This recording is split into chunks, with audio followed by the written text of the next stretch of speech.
Basil atau kemangi, salah satu jenis kemangi adalah tanaman yang sering digunakan sebagai lalap, salad karena cita rasanya yang wangi dan menyegarkan. Saya pernah punya pohon basil cukup besar, tetapi kemudian karena sudah tua dia kering, layu dan mati. Akhirnya saya selamatkan dengan dahan-dahan yang masih hijau.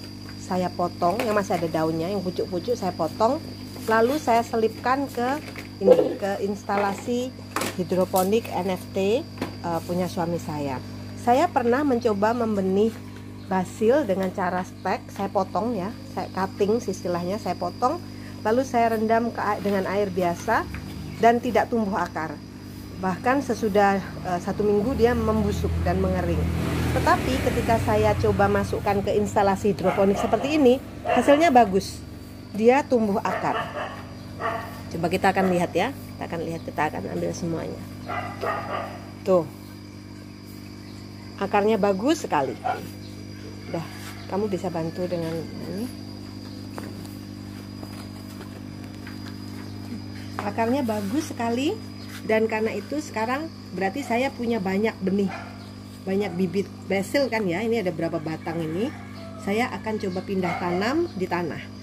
Tidak boleh terlalu lama tanaman basil diremajakan seperti ini, karena dia nanti tidak akan terbiasa dengan media tanah.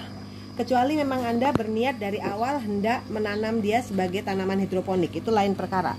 Tetapi kalau niatnya adalah menanam di tanah, jangan terlalu lama. Jangan terlalu lama menaruhnya di hidroponik. Ini malah yang sudah tua ya, benih yang sudah tua, tunas yang sudah tua, dia sudah berbunga. Ini basil yang wangi, ini baunya enak sekali. Saya kurang tahu nama lengkapnya apa, tapi dia enak dibikin pesto, dan segala macam salad tentu saja ya. Nih, bagus sekali pertumbuhan akarnya. Ini sekarang saya akan pindah ke tanah. Ini ada banyak, karena memang pohon basil saya sudah besar ketika dia mati. Luar biasa, bagus sekali.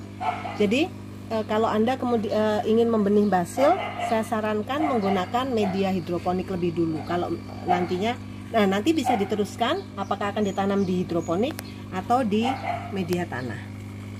Sekarang cara untuk memindahnya ke media tanah gampang sekali. Saya akan ambil yang belum tua ya. Ini belum tua, masih bagus, ada 2 batang. Saya akan pindahkan ke media tanah. Saya sudah siapkan medianya. Ini tanah, yang media tanam yang sudah saya siapkan. Campurannya ada sekam bakar, ini ada masih terlihat ya sekamnya. Ada pupuk kandang, ada tanah kompos juga, dan tentu saja saya tidak pernah lupa akan saya tambahkan jamur mycorrhiza, trichoderma, azotobacter dan sebagainya, jamur-jamur baik itu. Karena campuran ini akan membantu melindungi tanaman kita dari segala macam penyakit yang disebabkan oleh tanah, yang ditularkan melalui tanah. Namanya penyakit tular tanah ya, karena bagaimanapun juga kita tidak bisa sepenuhnya mensterilisasi media tanam tanah. Jadi saya gunakan jamur-jamur tadi, yang jamur-jamur baik tadi, untuk mencegah terjadinya kerusakan akibat jamur patogen. Oke, sekarang saya akan pindah ini. Bismillahirrohmanirrohim. Karena dia sudah agak cukup lama di media air, semoga dia bisa beradaptasi. Bismillah.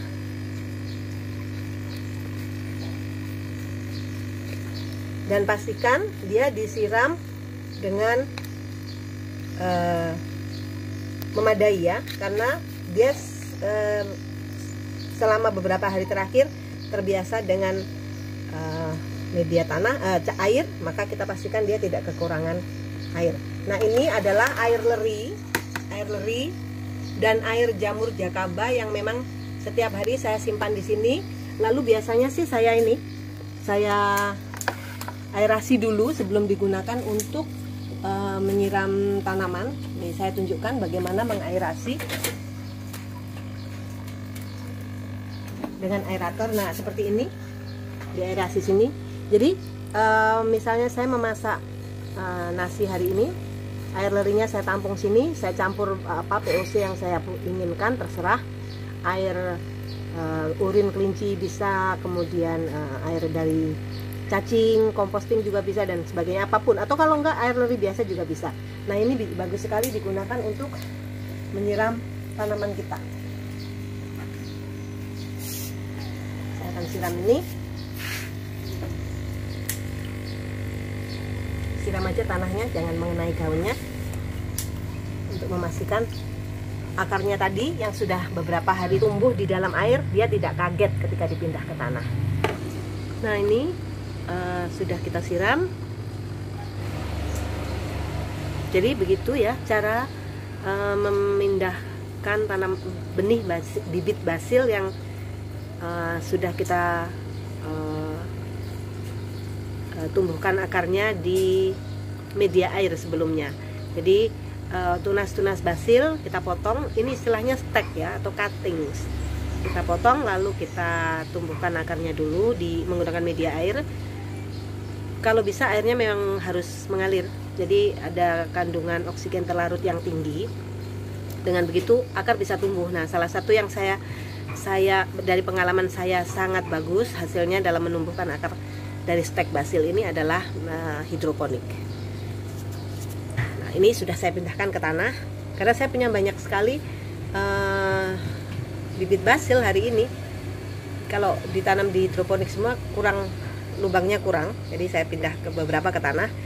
Rencananya nanti juga akan saya bagi-bagi kepada teman-teman saya, karena ada beberapa yang bilang saya mau saya mau pohon basilnya. Oke.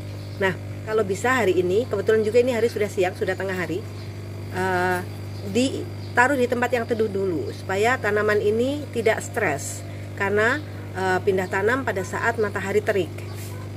Maka sebenarnya pindah tanam yang paling ideal adalah waktunya pagi sekali atau sesudah jam 4 sore. Karena sesudah itu matahari tenggelam kan, jadi tanaman itu bisa beristirahat, tidak harus melawan teriknya matahari. Tapi karena kita sudah memindah tanamnya di siang hari, kita akan taruh dia di tempat teduh lebih dulu. Dan amati perkembangannya, kalau sudah bagus kita akan bagikan kepada teman-teman. Oke? Demikian tips sederhana cara mengembangbiakkan basil. Terima kasih telah mengikuti video-video kami. Jangan lupa bila Anda menemukan manfaat di video kami, silahkan subscribe atau bagikan kepada teman-teman. Terima kasih telah menonton.